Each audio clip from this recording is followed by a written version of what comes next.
Standard of living seems to be this arbitrary term that your average Joe usually uses when explaining the rift between economic systems. Pretty much every time I tell an acquaintance of mine that I support communism, they argue that such a system has only built failed countries. When I ask them why these countries failed, their conclusion on their histories usually boils down to a poor standard of living. But what the hell does that actually mean? Standard of living in and of itself is not an objective thing. It's not a unit of measurement like kilometers, net worth, health points, or dead billionaires. It's an overarching term meant to generalize about the quality of life one has in a given country. It's not just that this term is subjective that makes it so arbitrary either. It's also the different meanings different countries give them. And this is where I get into my main argument on standard of living.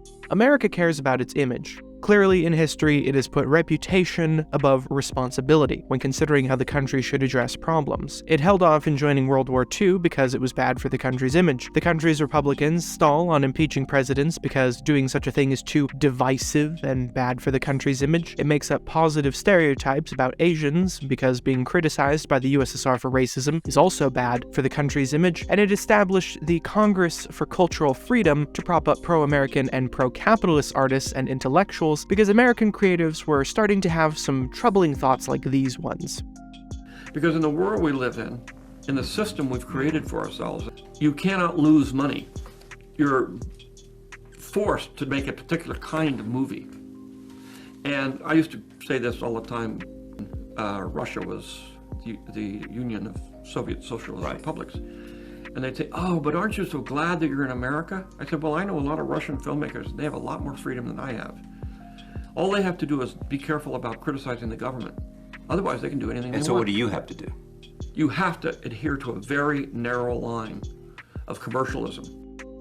You get the idea. America is not about doing the right thing, but the popular thing. And this has to be covered up in many interesting ways, especially by teaching its residents a bastardized metric of standard of living. It should be a given at this point that the purpose of history classes in a country is not to educate one on the past in an accurate way, but instead indoctrinate one's citizens with a specific brand of history. And when talking about America in respect to other countries, especially socialist ones, the American version of standard of living is taught in a way to make ourselves look superior, and in turn of better reputation compared to these countries. The Western definition of standard of living forgoes the needs of the citizens and working conditions and focuses supremely on the fetishization of commodities. The more commodities are fetishized, the higher the standard of living in the Western sense. Conservatives for a long time have tried to argue that America spending more on entertainment, travel, and clothing than other countries proves our higher standard of living. Some even wrongly equate an improving standard of living with technological advancements, claiming that television's improving so rapidly or technology becoming so advanced is due to a rapid increase in standard of living. Why do I have a problem with these ways of defining standard of living? It's because it makes the assumption that to have niceties and comforts, that one's needs being provided for them is already implied. It's the same illusion capitalists give you when they say that you have freedom because you get to choose between a wide variety of products, but not a variety of political options and jobs. The whole point is to distract you from the flaws, and force you to measure America's merits on their terms instead of globally fair ones.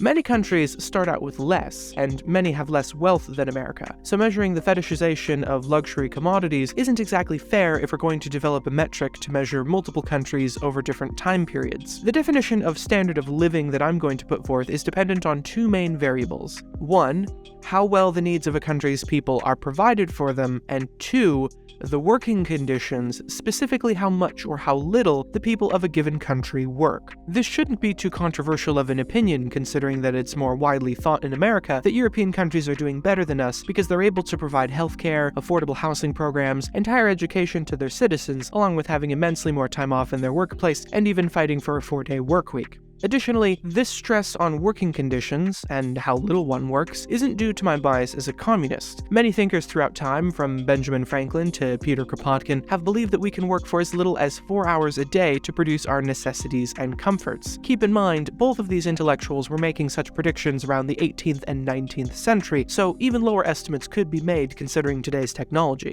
Apart from these predictions, our work bleeds intensely into other factors of our lives. Poor compensation for one's work has led to people struggling struggling to afford expenses, working 2 jobs, or more than 40 hours a week. It's led to mental health crises like spikes in suicide during recessions and farmers killing themselves at alarming rates. If one were to ask me what single factor I should choose to culminate and generalize about the health of a nation's people, it is these conditions related to work and pay that I would single out. Anyways, applying this more solid definition of standard of living to America, we can see that the country does poorly. Yes, while we do have our nice televisions and iPhones, we also have not provided a national healthcare system to make sure everyone's aptly covered. We have not provided free higher education to our populace, which is increasingly needed to be competitive in the modern job market, and we have more homes than homeless people, so we don't even provide adequate housing to the masses either. These are all things people need, and America has failed in providing them to its citizens. Getting to the other measure of standard of living, our working conditions and how much we work, America has been failing in this category as well. 8% of workers in America have had to work more than one job. America is especially bad since we, unlike most countries, don't have maximum workweek laws. A majority of people in the country work more than 40 hours a week, and we tend to work literally hundreds of hours more on average than most other countries. While one could argue that Americans are working so much due to being a powerful economy and providing so much for the rest of the world, my counterpoints are as follows. A.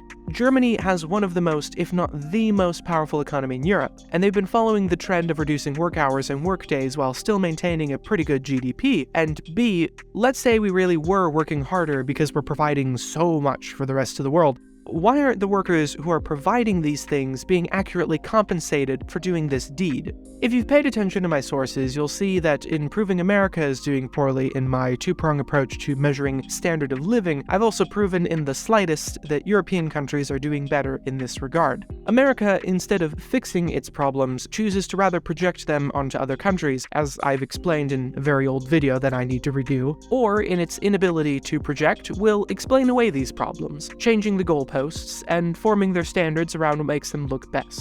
Of course, standard of living isn't the only area in which they do this. Such deceptive practices have been used to try to argue that America's healthcare actually isn't as shit as it is. But this video going over standard of living gives you an introduction, an example to these arguments.